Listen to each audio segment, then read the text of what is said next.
So they are data scientists. You know, they study data for a living.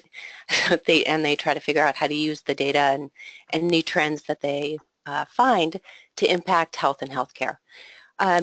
So AMIA has about a $7 million budget. We're a 501c3. We have 22 staff. Our members are kind of all over the place, clinicians. They're physicians, nurses, dentists. We also have researchers, educators, ton of students. So we really do span quite the field. So in 2013, I think it was 2013, our board started the process of updating our strategic plan. Thanks, Christy. So the plan is focused on these 3 core directives that you see here. And as part of the plan, we needed to develop some key performance indicators, right, KPIs.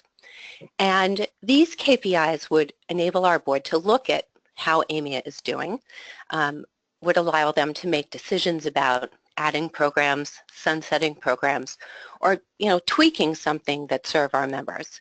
So before I give an overview of AMIA's KPIs, I just want to level set. Our consultants had to do this with me when we were first doing our key performance indicators. So they said, what they always say to you, ambitious but achievable, goal-based, long-term, key to your success, and they've got to be measurable. So, what does that mean? So membership numbers, registration numbers, profit margins, and for AMIA, we have other measurements, like we wanted to measure our brand reach and our social media stats and professional demographics and diversity. So I want to show you what this looks like for us and what the overall buckets of AMIA's KPIs look like. So here they are: organizational measures, efficiency, reach, finance, membership measures, engagement, diversity, pubs, impact measures, policy, legislative, social media. So if you're counting 3 goals, 11 strategies, but we have 63 KPIs. So I joke with my staff about this and others because, AMIA's data science, we have to have a lot of KPIs. So when KPIs are straightforward, really easy to measure and report, right? Membership, registration, anything that's one of your, products of your system. Numbers go up, numbers go down. So believe it or not, defining these 63 KPIs was the easy part for us. Figuring out how we were going to report was a nightmare. So we had to first be specific about where our KPIs come from. You can see them here on the screen. So for our association management software, we use netFORUM. Community management, we use Higher Logic.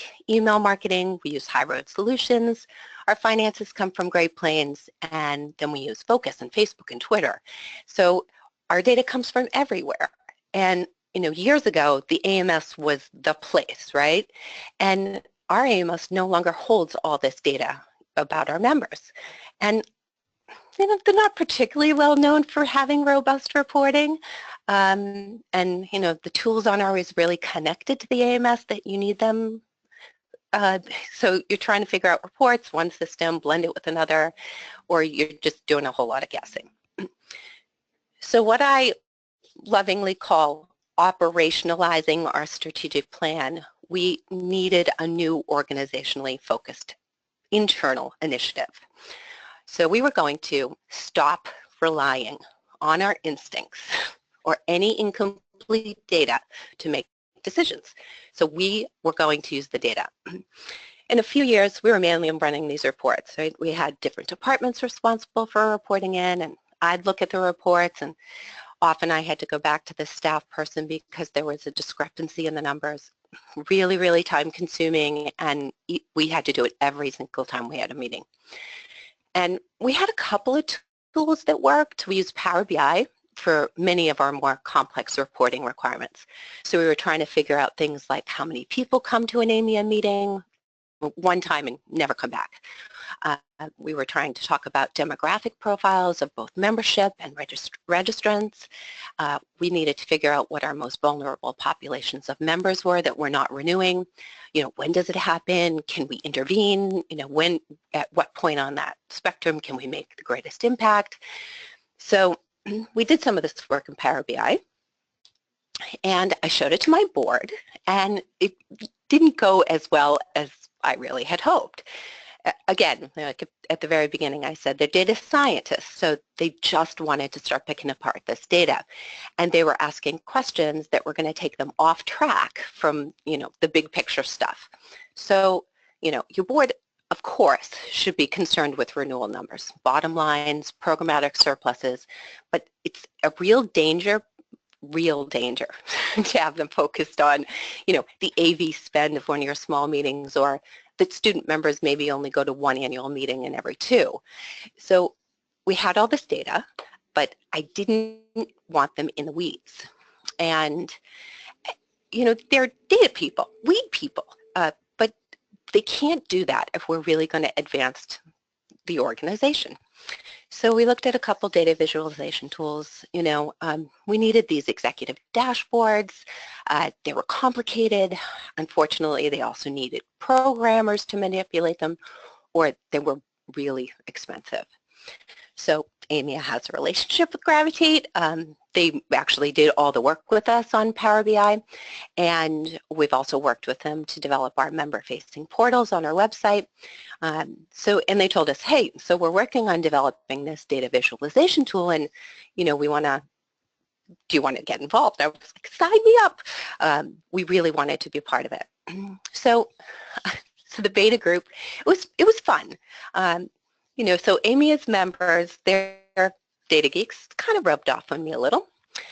So the really cool thing about Nucleus is that it's real time, right? I don't have to ask anybody to run reports. I can look at it when I get to the office in the morning, or when I'm walking around at one of our meetings. It's on my phone. So whenever I want it, I've got it available. So our Nucleus data is connected to 3 different things: netFORUM, Higher Logic, and Blue Hornet. And Blue Hornet is the email marketing. And because it's high-level data, I can share it with our leadership. I've actually just last week given login access to my board chair and my chair-elect, so they're connected to the data. I wouldn't give them access to other data sources. I mean, I would never give them access to get into netFORUM. But with Nucleus, I'm not really worried about them breaking anything. They can click around and look at the data without really doing any damage. So I'm going to pause for a second. I know I speak pretty fast, and I'm going to throw it back to the Gravitate team so they can give you a little demo about how Nucleus works, and we'll go from there. Rebecca?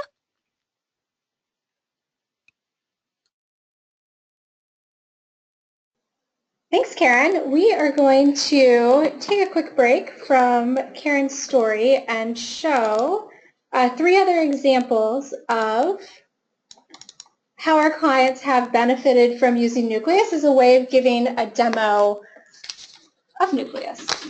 Talk about some benefits that they've experienced.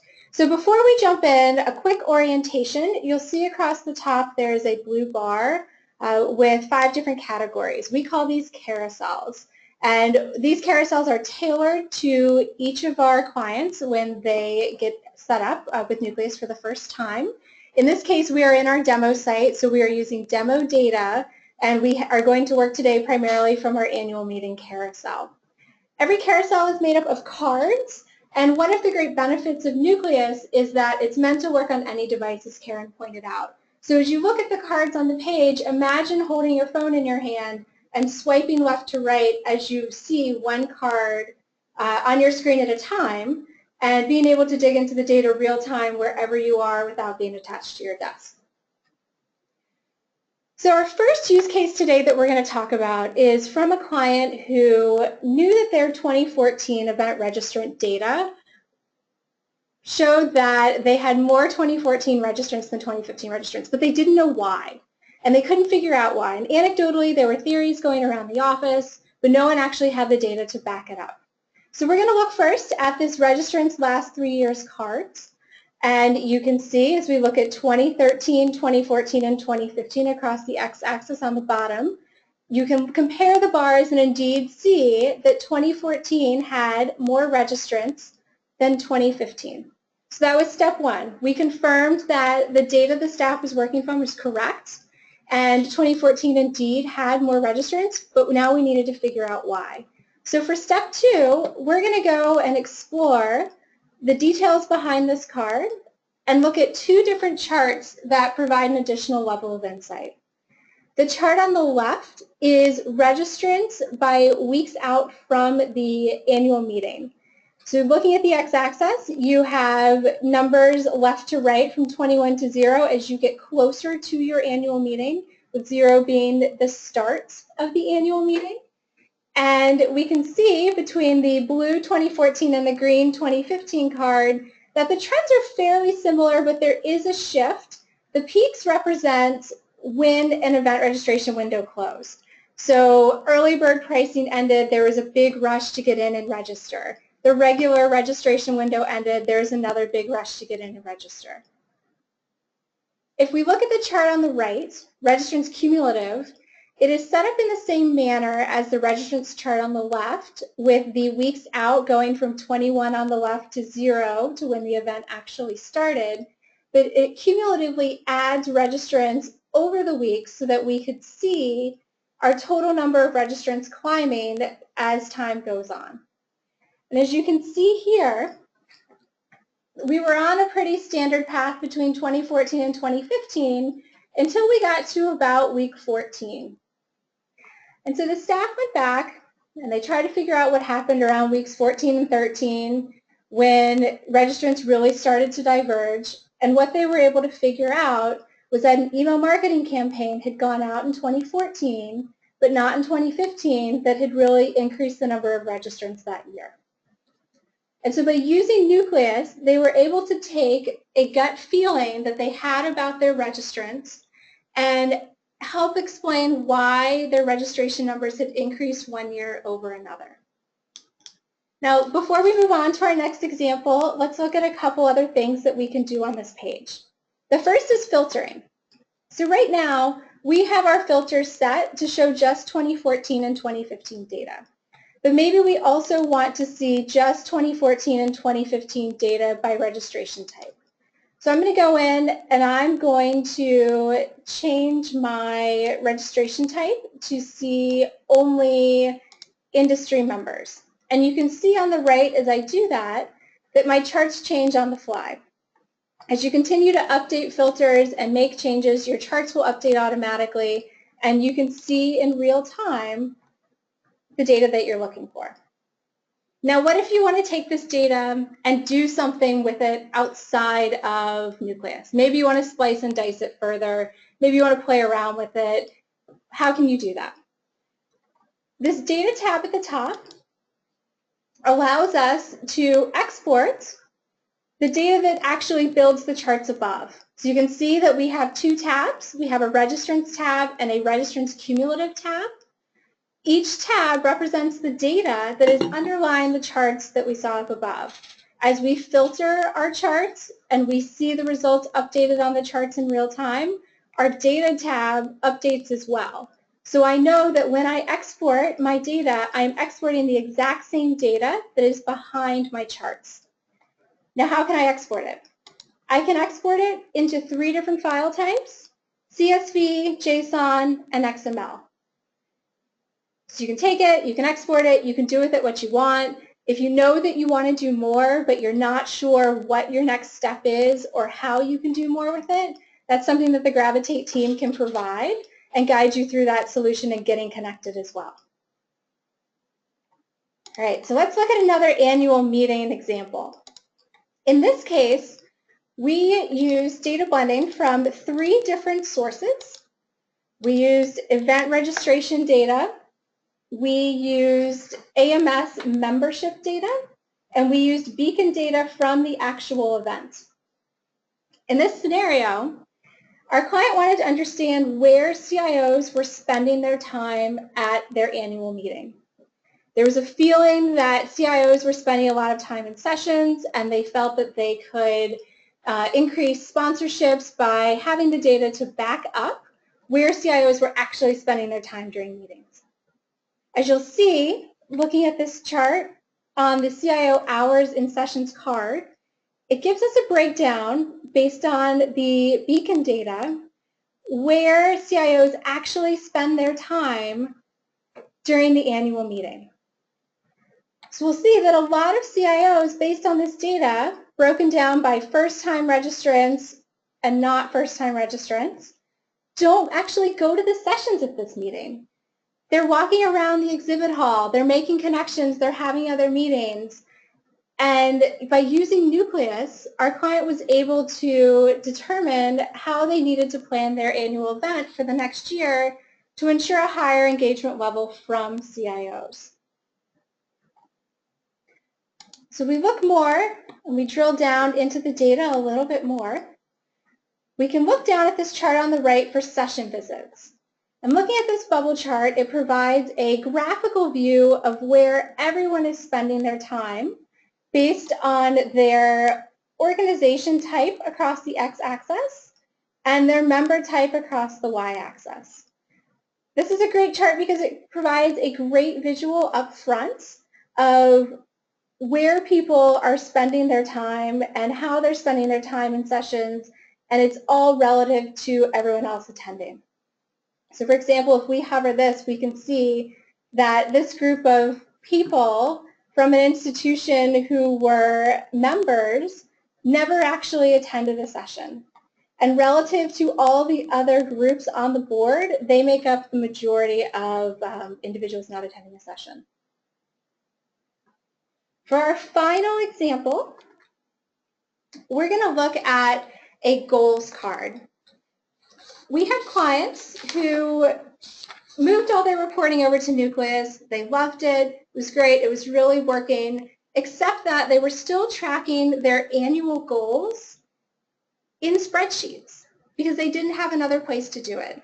So they had all this great data in Nucleus. They were able to get real-time numbers. They knew where they were going, but they had no way to measure it against their goals without having to manually take their numbers from Nucleus and put them into their spreadsheet and do their calculations.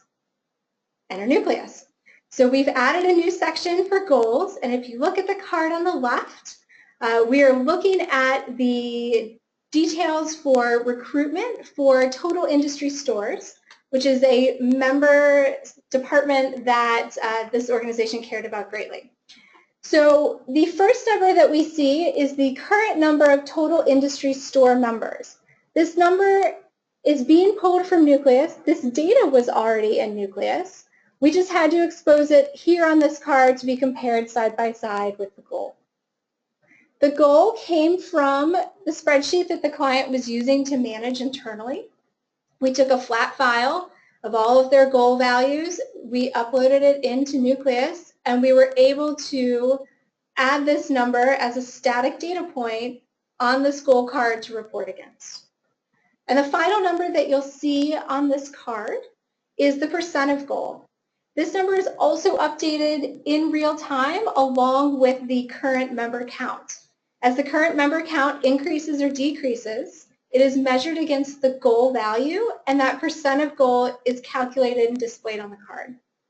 So by incorporating goals into Nucleus, our client was able to eliminate one more manual reporting method and increase the value that they're seeing from Nucleus. With that, I'm going to hand it back over to Karen so that she can walk us through how AMIA has benefited from using Nucleus. Thank you. So we've been using Nucleus for, I guess, about a year now. So we were part of the beta, and then, it went live. And when we first started using it, there were two challenges we were trying to solve. Thank you. You can see them here on the screen. So we wanted to spend less time on our reporting, and we wanted to share the right data with the leadership. So let me give you an example. So our first challenge was overcoming this time-sensitive reporting. And, it often has this conflicting data that you're trying to manage. And so last month, we finished our 2016 audit, and we had about $21,000 or so in discrepancies in our deferred membership. And our auditors asked us for a list of members. And they said, can you give us a list of members, deferred payments, and we'll do this matching against the finances. And so any of you that may use netFORUM know there's a lot of moving parts with deferred memberships. Sometimes people prepay, then they upgrade to a different membership category. And when these reports are coming out of netFORUM, they've got to be analyzed and refined. You can't just hand them to an auditor. And so this particular week, our audit was going on, was same week my director of membership was on vacation. So ordinarily I would have emailed him, texted him and said, I really need this, wait for a reply. Or worse, my staff just dreads, I do it on my own. And so this time, all I had to do was open Nucleus. I looked at our 2018 and 2019 data because we have multiple expiration dates listed on one of our cards. And it didn't matter that we had transfers of categories, cancellations, pending transactions. The system gave me our current deferred members. I downloaded it and I handed it to our auditors. So it's pretty great. So give you another example. Our second challenge was about the board and giving them helpful and informative data without too much of it. So our annual meeting is held in November, and we have a December fiscal end, so you can probably imagine our registration numbers are really important to determining how the year ends. So anyways, my board was grappling with this decision about investments of reserves for developing a new program. And several board members were really concerned about how our on-site registration numbers were doing and if we were going to meet or exceed our goal. Our meeting was in Chicago. It's a really good city for us, always been a good on-site registration city. So I could open the Nucleus dashboard, and at a couple of points in the day, we looked at these on-site registration numbers, and the board knew what they were, they could see them, and then by lunchtime, we had hit this goal, they could focus on making a decision. And, we could have done that with our AMS, but that would have been somebody running back and forth, running detailed reporting like every 30 minutes, and then back to the boardroom, right? Incredibly inefficient and really time-consuming when you're managing an event, of course. So I'll tell you one more story. We had a result that I really didn't expect, and it's been this cultural evolution, really. So I have staff who have similar board behaviors. Those are in the weeds, and you need them, right? Because that's how the detailed work gets done. But when those staff are also responsible for reporting, it can be a real challenge. So I'd say something like, how are we doing with membership renewals today? And I couldn't just get a number. I'd get this 5-paragraph email with these caveats and half sentences about why this isn't included, or except the student number is doing this, or wait, I need to go back and include this type. And, frankly, on a Monday morning, it would make me crazy. I just want the number. Just tell me the number. So now with the dashboard, I can see the number. I see the data instantly. I trust the data. My staff trust the data. We made the decision to give everyone on staff access to Nucleus, and they use it. So my senior staff begins departmental meetings, and I can see Nucleus through the window in our conference room on the screen. And before they even start talking, they're looking at this data. So for years, we've had some, but not all of our data. So many of the decisions we are making about programs, continue something, what we really know about our retention, all of this was made with a little bit of data and a whole lot of gut. And we just don't do that anymore. And I say all the time, don't tell me what you think. Show me what you know, what you can prove. If you're not using our data, then you're not making decisions based on fact, period. So that's AMIA's story. Thank you.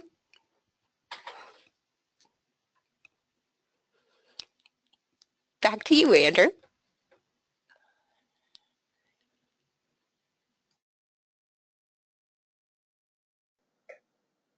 Thank you, Karen. I'm Andrew Huling. I'm Gravitate's VP of Product Development, and AMIA's experience is not a unique one. It's actually quite typical for the association industry, where they have data in all these different systems, and they're trying to pull it together and get their people to engage with data. And so to take a step back and sort of see where this problem came from and really how Nucleus came about and why Nucleus might be the right fit for your organization, I want to go back to, what led to this problem, right, with all these systems, and really it's a lot about the new challenges that these organizations have been facing over the last decade or so. So we've observed in our time, Gravitate's been around for 10 years, and many of our staff have experience in the association industry for much longer than that.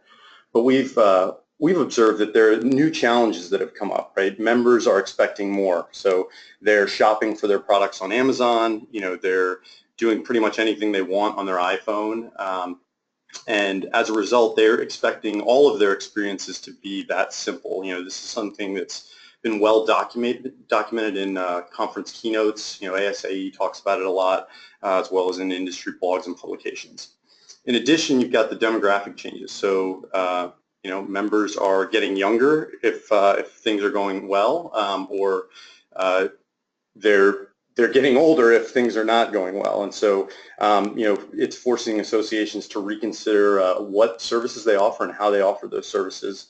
And then increasingly, they're also getting competition from commercial companies. For example, there's a medical social network called Doximity that now has more members than the American Medical Association. So all of these challenges have really resulted in two key shifts in the association industry. So one is the adoption of best-of-breed solutions. So this is, the idea being that if we use a best-of-breed solution, then we'll be able to deliver the experiences that members are expecting from all these other things, right? You've got these best-of-breed that focus on doing one thing really well: higher logic for community, informs for email marketing and marketing automation, right? Being able to deliver those experiences that, a single monolithic system isn't really capable of doing, because it can't be everything to everyone. But the side effect is that now there are a lot more separate systems that are creating data, and that data, we need to use it for decisions. And that brings me to the second point, right, is the importance of data. The increased collection of data, all of those things have led to organizations being convinced and realizing that data can help them drive better decisions at every level of the organization, right? And that they really need to be making data-driven decisions. As Karen just said, there really is no substitute for data-driven decisions at this point. Show me what you know. So how do you do that? How do you make those decisions when your data is spread across a bunch of systems? You have to get the data to the same place, all in one place where it can be used together, and then from there you're looking at analyzing and presenting that data so that it can be understood and then acted on. So if you do that, right, there's lots of benefits, right? You can do things that aren't possible with the data in one particular system, or an incomplete picture, right? You can measure your progress against goals. You can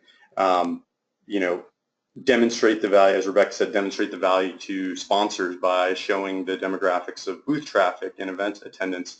You can actually use that data to improve the content of your events. You're trying to attract more millennials to your organization, and you can see what types of things millennials are doing at the events, what sessions are they attending, what topics are they most interested in, and really tailor your email marketing messaging to that, to make sure that they're you're putting things in front of them that are delivering the value that they're looking for out of your organization. So there's all sorts of different things that can be done when you put all the data together, including even the sort of the holy grail of that total value of membership, where you can really show organizations or individuals ahead of their renewal cycle, like, what are they getting from your organization, and why is it so valuable to be a member. So how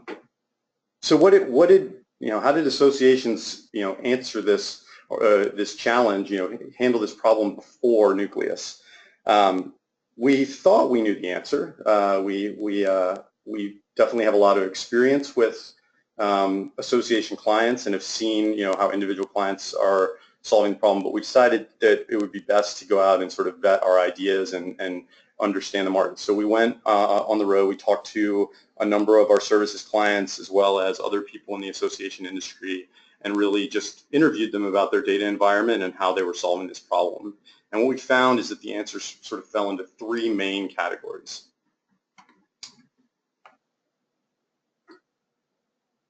The first one was manual reconciliation and reporting. So sadly, this was the most common solution, and by far, definitely the most difficult. So it's time consuming, it's error prone, you've got data in all these different systems. It's not necessarily all spreadsheets, but it almost always ends up in spreadsheets.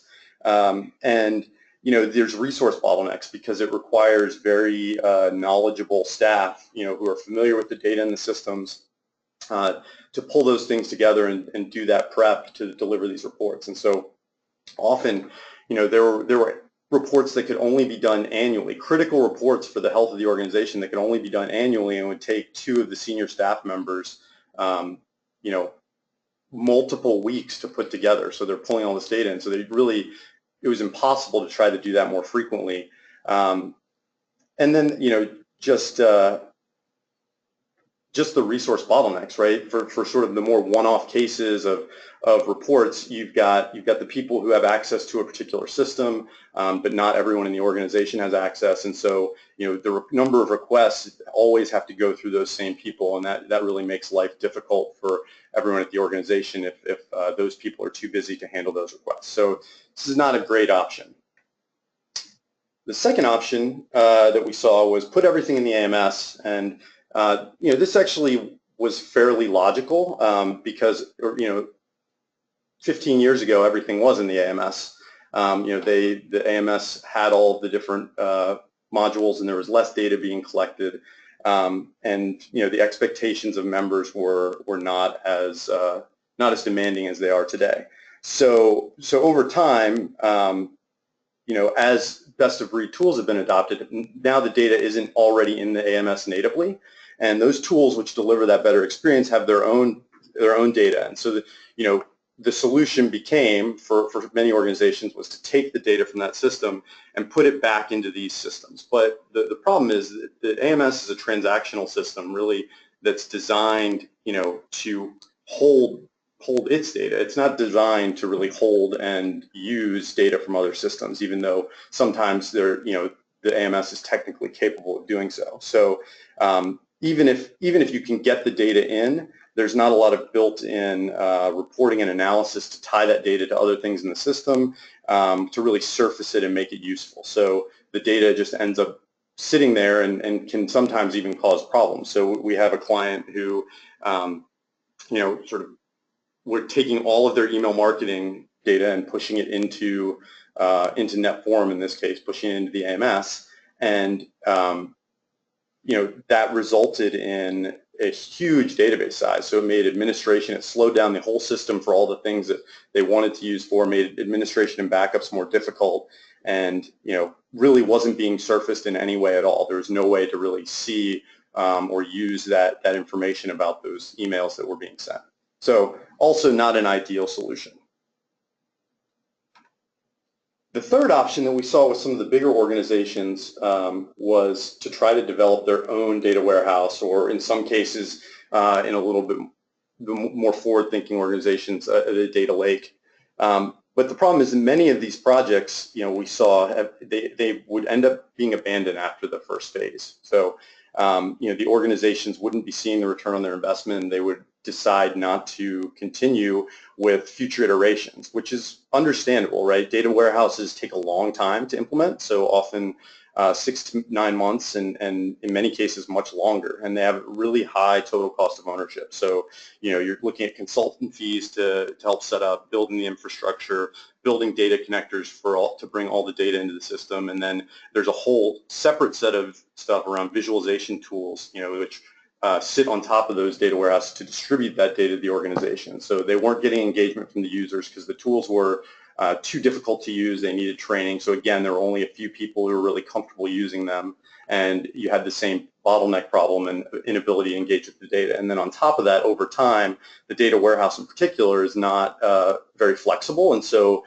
there's a lot of ongoing maintenance. So as data is changing, or how you want to look at your data changes, the data warehouse has to be updated, and that starts the cycle over again. And so as I mentioned, many of those projects get abandoned before they really even are fully complete.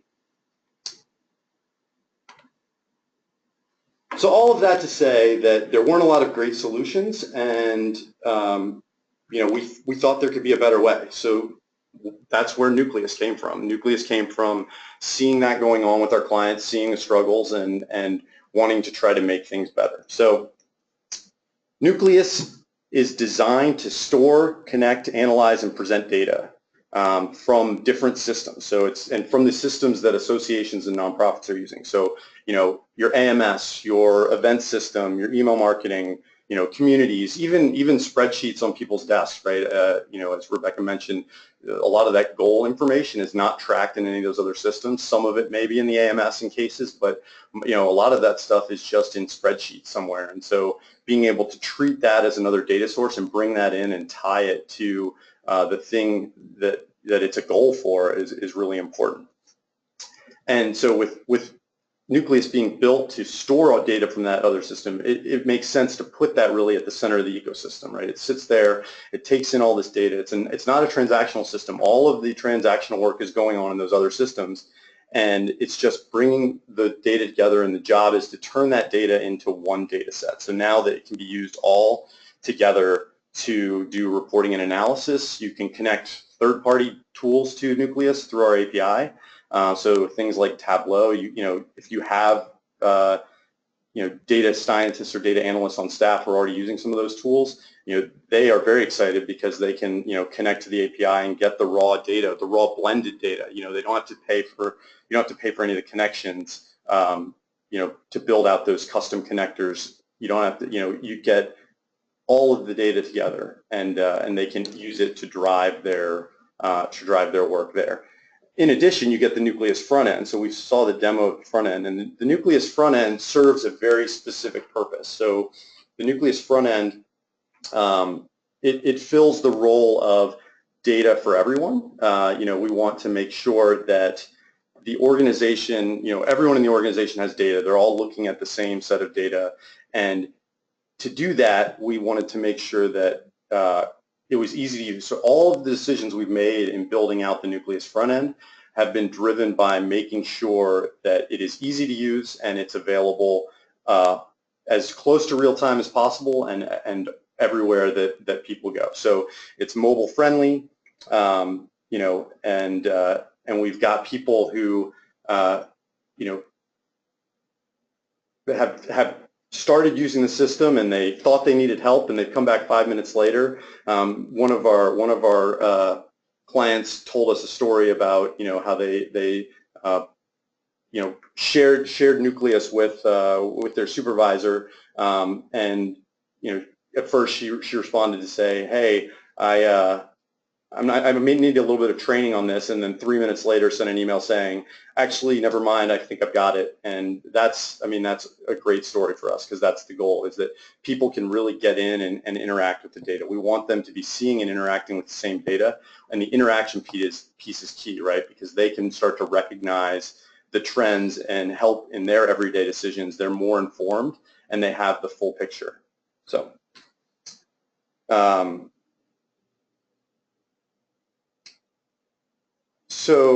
aside from accessibility, there are two other core principles that we used in bringing value to the market with Nucleus. So the second was agility. So I mentioned some of the long cycles that data warehouses are involved in, the time-consuming nature of manual reporting. So we felt it was key that Nucleus could get up and running quickly. So our typical implementation is around 30 days. It can be a little bit longer if there's some custom data connectors or a new system that we don't already have a pre-built connector, but we have a number of pre-built connectors for the tools that associations are using.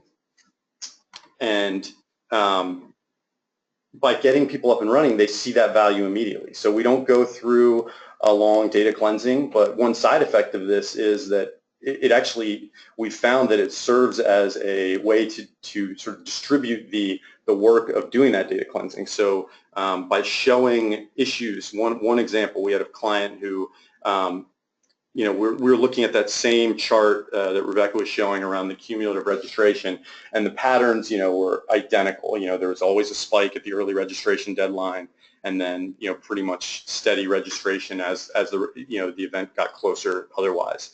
And but one of the events, one year, it was shifted 30 weeks to the left. So the spike was all the way over on the left side of the screen, and it was immediately obvious that the event date had been, miscoded in the AMS. And so, that kind of thing helps by bringing that data to light. The data cleansing is needed, when you are not looking at the data all the time, you're not familiar with the issues, and then all of a sudden you need the data. By putting the data, in people's hands so it's always available, you get to a situation where they're helping. They know their particular areas of data, and so they can identify issues more quickly than one person can sort of proactively looking for it. And then the last piece was affordability. So for Nucleus to be for everyone, it needs to be priced for everyone, not just big organizations. And most of the solutions really out there, even though they're imperfect, are also really for organizations that have more money, and some of the smaller budget organizations are left with decisions to make, whether they invest in data and really make things difficult for themselves from a budget standpoint, or whether they choose not to invest in data, and really that's not a great choice to have. And so we wanted to make sure that we could bring Nucleus to the market at a price that's affordable for all associations and nonprofits. So we think we've done that, and that really allows every organization to be able to make data-driven decisions, which is really what it's all about. And in the landscape that we have today, if you're not making data-driven decisions, then you're not necessarily making correct decisions, right? Your gut will be right some, and maybe even a lot, but it's not always going to be right, and in some cases it's going to be very wrong. And so having that data investment and being able to get access to your data and get all of the full picture into everyone's hands really makes it so you don't have to make that choice.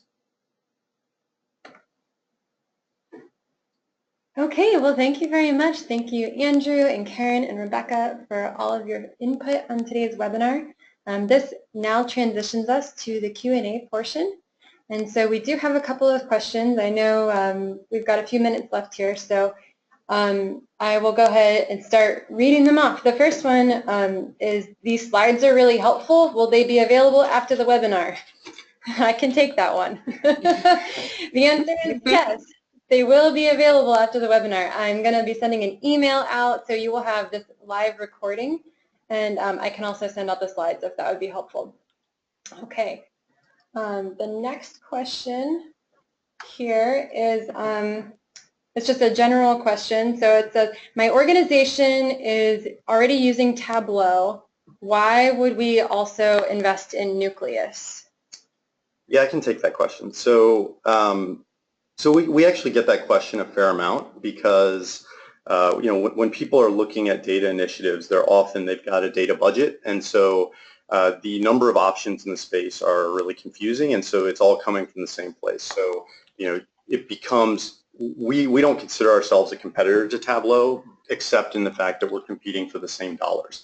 So Tableau is really a data exploration and visualization tool, and it works really well with Nucleus. So we have clients who are using things like Tableau or Power BI and connecting directly to the Nucleus API, and what doing that does allows them to not have to build out the data lake or data warehouse to connect those tools to. They can really get the blending part of Nucleus and then do the exploration and development of those exploratory analytics with that blended data set. So they can definitely use their tool with Nucleus, and they're very complementary.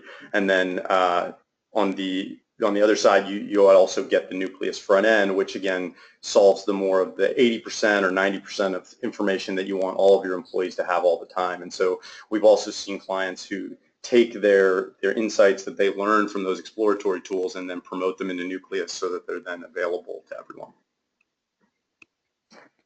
Great. I see two other questions here. So this next one, Karen, I think this one is directed for you.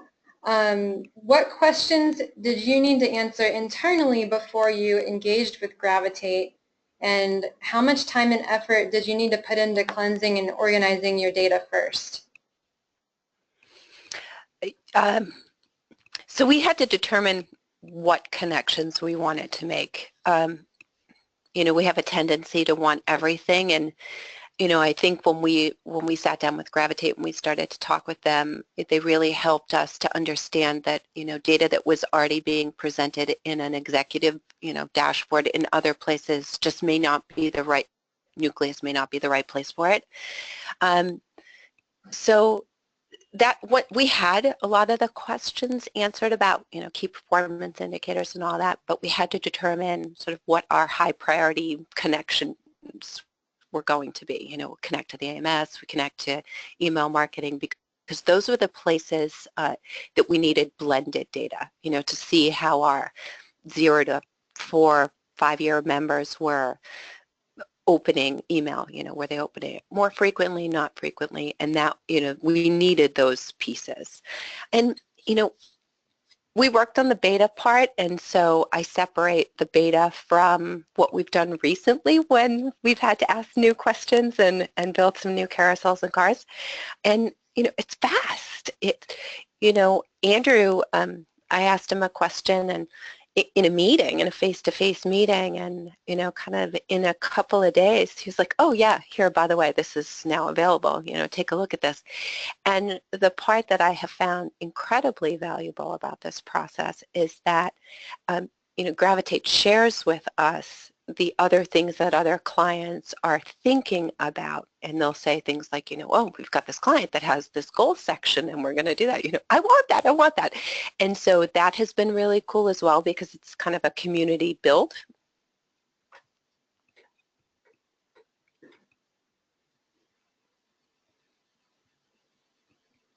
All right, thank you, Karen. And I have one last question. It's not directed towards anyone specifically. Can you speak to integrating custom data sources? I'm sorry, can you speak to integrating custom data sources and the complexity of doing so? Yeah, I'll take that one. So it really depends on the custom data source, but we can really connect almost anything. So we connect with products that are popular with associations and nonprofits, and generally when we, if we build that, even if it's something we don't already have, we would not charge the clients for that. So a custom data source really is more the, we have a spreadsheet report that we have going back 8 years or 10 years that we want to incorporate into Nucleus, or we have a set of data that we store in a SQL database on our network that we update once a year, that comes from a survey or whatever, and so it's really something that's custom to them. And even for those cases, we have, for the most part, a set of connectors that are fairly generic, so it can be a quick process to do so. So a couple weeks as additional on the implementation, but then we would charge for that on a time and materials basis. Okay. All right, well, thanks everybody for spending your time with us. This brings us to the end of our questions, and if you think of any additional, please do not hesitate to email the address you see up on the screen, info@gravitatesolutions.com. And we would like to invite you to receive a Nucleus demo and discuss how Nucleus can bring data visualization and actionable insights to your organization too. So thanks for joining, and have a great rest of your day.